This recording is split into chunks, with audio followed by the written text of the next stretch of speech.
Hello and welcome back to our channel Finance for Beginners. Today in this video, I'm going to show you how to download or install Metatrader 5 in your device.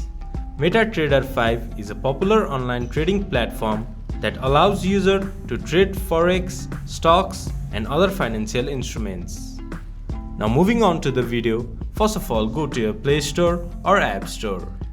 Then search Metatrader 5. There you can see Metatrader 5. Tap on it, then press install. It might take a while to install the app depending upon your internet speed.